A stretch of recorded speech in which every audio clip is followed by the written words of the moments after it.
చాలా అభినందించాలి.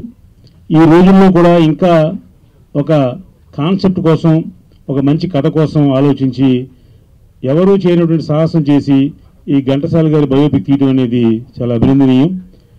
దాని గురించి ఆయన చాలా స్టడీ చేసి శ్రమపడి ఒక మంచి ఆర్టిస్టులు వెతికి ఈ సినిమాని కంప్లీట్ చేశారు. నేను షూటింగ్ కూడా వెళ్ళడం జరిగింది. దీంట్లో మా మిత్రులు చాలామంది సాయి వెంకట గారు అనండి, రావిపల్లి రాంబాబు గారు ఇలాంటి వాళ్ళందరూ కూడా యాక్ట్ చేయడం జరిగింది. ఎందుకంటే ఈ సినిమాకి ఎంత కష్టపడారో, కృషి చేశారో నాకు ప్రాక్టికల్గా తెలుసు. నాకు అలా రామారావు గారు ఆయనే నిర్మాతగా, ఆయనే దర్శకుడిగా ఈ చిత్రాన్ని చక్కగా రూపొందించారు. ఇప్పుడు ముఖ్యంగా ఏంటంటే మహానటి సినిమా బయోపిక్ విడుదలైన తర్వాత దానికి ఎంత క్రేజ్ వచ్చిందో, ఇప్పుడు క్రిష్ గారి దర్శకత్వంలో జరుగుతున్న ఎన్టీఆర్ బయోపిక్ కూడా అంతే పేరు వచ్చింది. అలాగే ఈ సీజన్ అంతా కూడా బయోపిక్ సీజన్ కాబట్టి ఈ ఘంటసాల బయోపిక్ కూడా అంత గొప్ప విజయం సాధించాలని మనస్ఫూర్తిగా కోరుకుంటున్నా. ఈ యొక్క అవకాశం ఇచ్చినటువంటి ఈ టీం అందరినీ, కోఆర్డినేటర్ కరీ బాలాజీని, అలాగే టీం అందరినీ కూడా పేరు పేరున అభినందన తెలియజేస్తూ సెలవు తీసుకుంటున్నాం. Thank you. ఈ ఘంటసాల ద గ్రేట్ ఈ బయోపిక్లో ఘంటసాల గారి మామగారి క్యారెక్టర్ని చేయడం జరిగింది.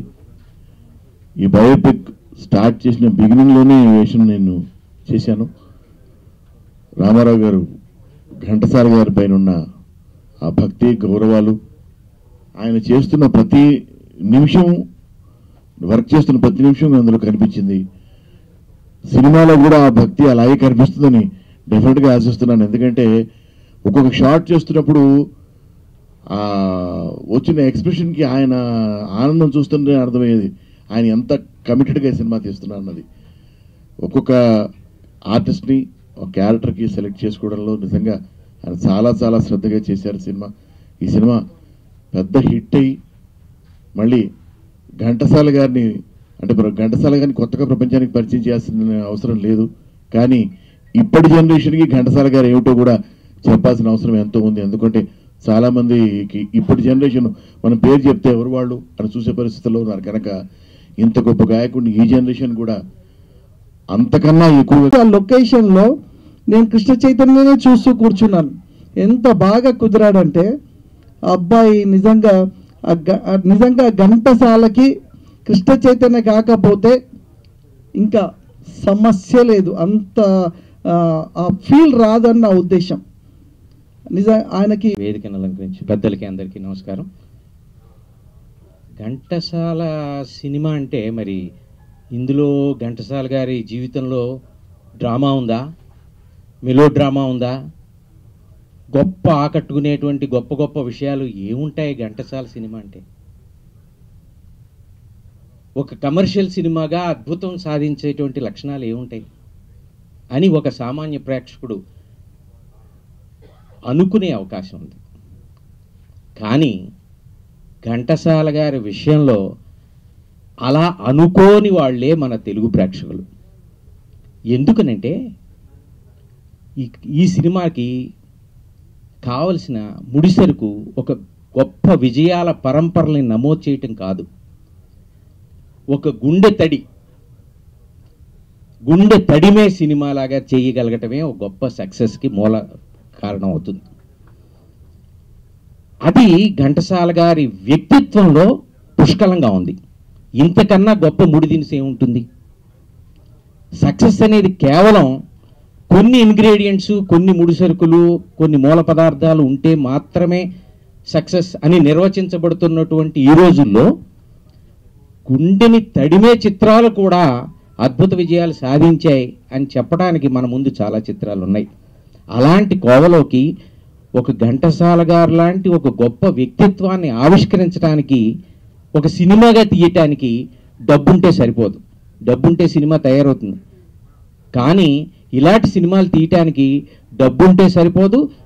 కానీ అలాంటి సందర్భంలో ఒక డబ్బు లేని మనిషి, డబ్బును మాత్రమే నమ్ముకుని సినిమా తీయటాన్ని నమ్మని మనిషి, ఒక లబ్బు డబ్బుని నమ్ముకున్న మనిషి. ఈ లబ్బు డబ్బు అంటే ఏంటే గుండెకాయ. మా రామారావు గారి గుండె ఆ ఘంటసాల గారి పట్ల అంత ఆరాధనతోటి, ప్రేమకు తెలిసిందే. ఆయన మహాభారతం వింటుంటే నాకు అనిపిస్తూ ఉంటుంది, శ్రీకృష్ణుడు వచ్చి కూర్చుని ఆయన చేత పాడించుకున్నాడేమోనని. అంత గొప్పగా వ్యక్తి బయోపిక్లో నేను చేయడం అనేది నా అదృష్టంగా భావిస్తున్నాను. నేను ఆయన అత్తగారి పాత్ర పోషించాను. నాకు ఇంత గొప్ప క్యారెక్టర్ ఇచ్చిన డైరెక్టర్ గారికి, మిగతా ఆర్టిస్టులందరికీ, కో ఆర్టిస్టులకి నేను హృదయపూర్వక ధన్యవాదాలు తెలుపుకుంటూ అందరికీ నమస్కారం. Thank you. పేరు పేరున పెద్దలందరికీ, ఇందులో పార్టిసిపేట్ చేసిన కళా బృందానికి, సాంకేతిక బృందానికి, అన్ని శాఖల వారికి ముందుగా నా కృతజ్ఞతా శతపత్రం. ఘంటసాల గారు అనగానే ఒక సంస్కారవంతమైన కుటుంబానికి చెందిన వ్యక్తి అని మనకి గ్రాహ్యం. ఒక అద్భుతమైనటువంటి సంగీత విభాగానికి సంబంధించి చిత్రసీమకి రాకముందు పడిన పాటల దృష్ట్యా అటువంటి కుటుంబంలో పుట్టి ఒక మంచి అమ్మలు ఒక వారం రోజులు సోమ, మంగళ, బుధ, గురు, శుక్ర, శని, ఆది, మళ్ళీ సోమవారం మొదలవుతుంది.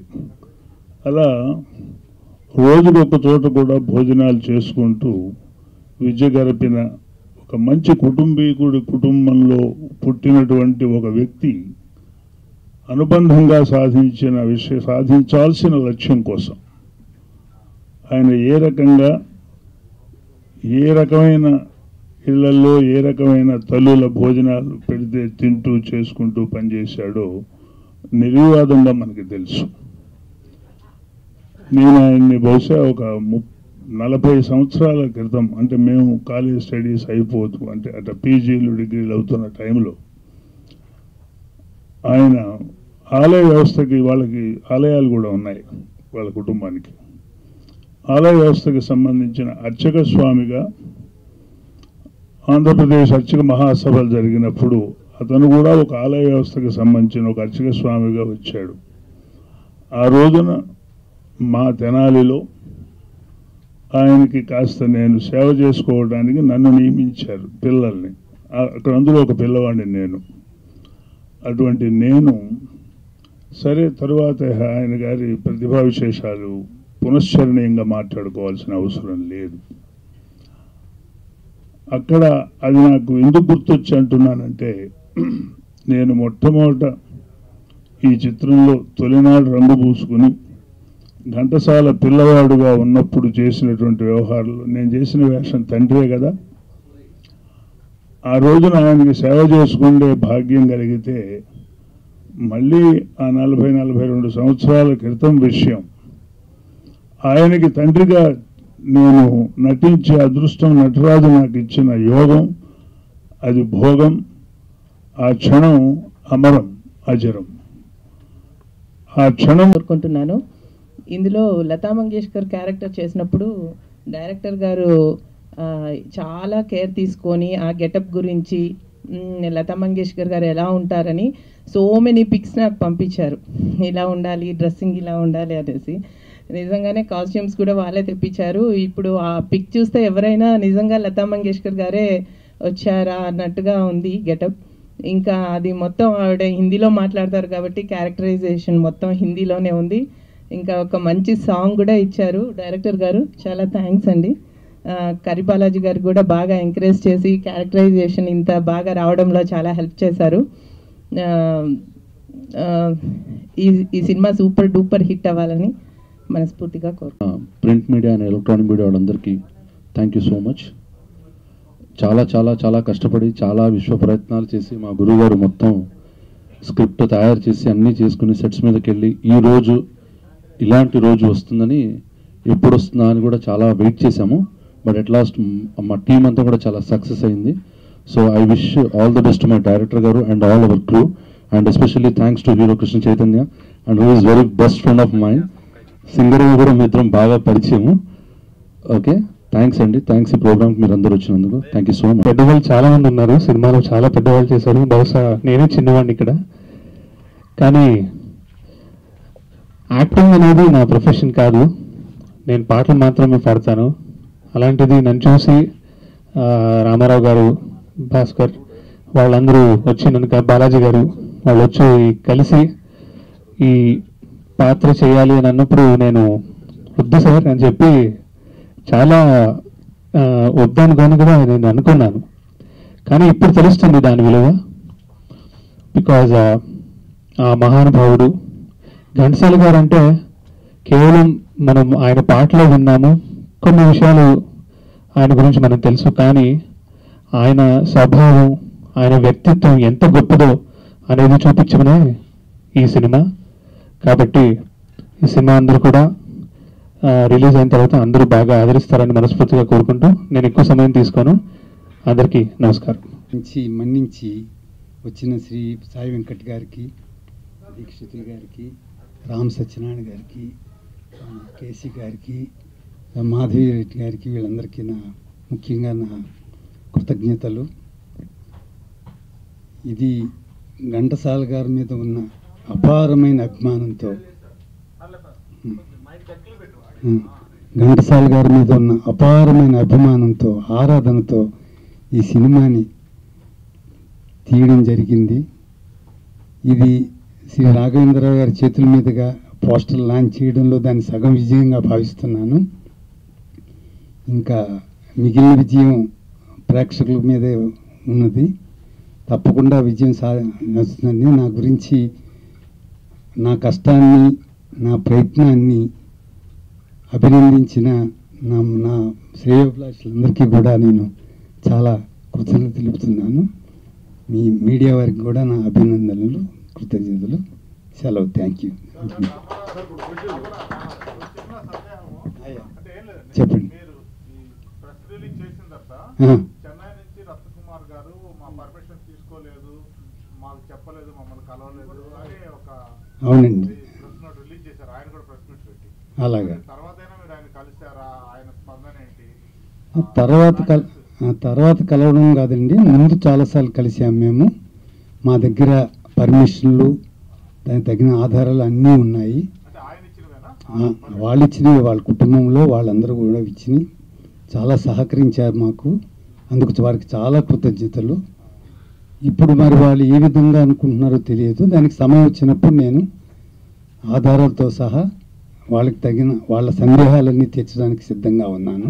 రిలీజ్ ముందు మళ్ళీ ప్రాబ్లమ్స్ రాకుండా ముందే సాల్వ్ చేసుకుంటే బెటర్ కదా. సహజంగా రేపు రిలీజ్ అనగానో ఎల్లుండి రిలీజ్ అనగానో కోర్టుకు వెళ్తుంటారు. అవునండి, ఈ తలనొప్పులు ఉంటాయి కదా.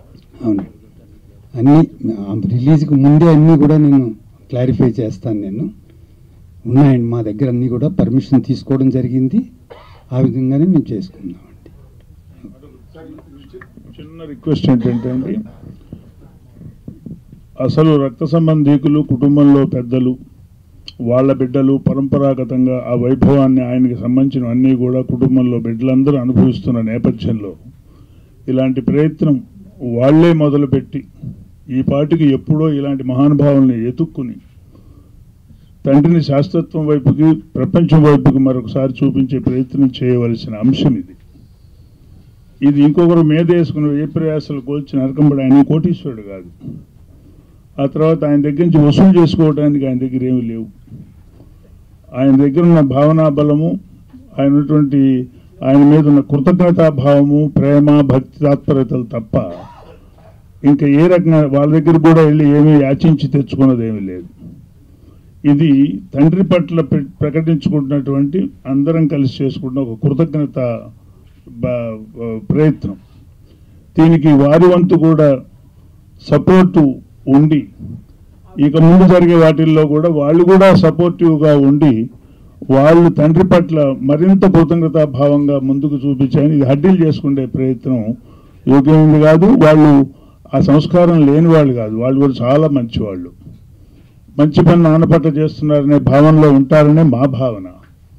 కనుక ఎటువంటి ఇబ్బంది లేదుగా భావిస్తాము.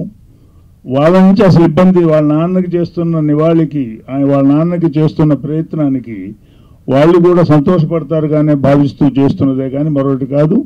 మరి రామారావు గారు తగిన పర్మిషన్లు కూడా ఉన్నాయన్నారు.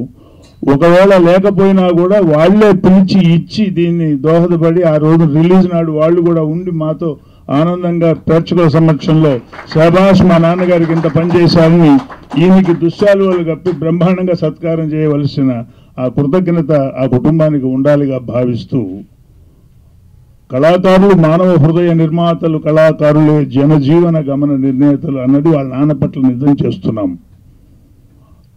అందుకు వారు కూడా చేదోడు వాదోడుగా ఉంది. లేని తండ్రి గారికి ఆత్మావై పుత్రనామాసి అని లేడు గనక తండ్రి లేకపోయినా బిడ్డల ద్వారా తండ్రి బతుకుంటాడంటారు. అలా రత్నకుమార్ గారు వాళ్ళ కుటుంబ సభ్యులు, వాళ్ళ బ్రదర్స్ అందరూ కలిసి వాళ్ళ నాన్న ఉన్నట్టుగా వాళ్ళు భావన, వాళ్ళ చర్యలు చేష్టల ద్వారా ఆ భావన మాకు క్రియేట్ చేస్తారుగా భావిస్తూ సెలవు. అలాగే ఘంటసాల సినిమాకి ఎంటైర్ వాళ్ళ ఫ్యామిలీ మొత్తము ఉండి ప్రమోషన్లో కూడా ఉండాల్సిన బాధ్యత ఉంది. అవసరమైతే మేమందరం కూడా వస్తాం. ఒక అభిమానిగా ముందుకు వచ్చినప్పుడు ఇంకా సపోర్ట్ చేయాల్సిన అవసరం, వాళ్ళ ప్రమోషన్లో పాల్గొనాలి కావాల్సిందిగా నేను మీడియా ద్వారా వారిని కోరుతున్నాను. రత్నకుమార్ గారు కానీ ఫ్యామిలీ మెంబర్స్ అందరూ కూడా మీరు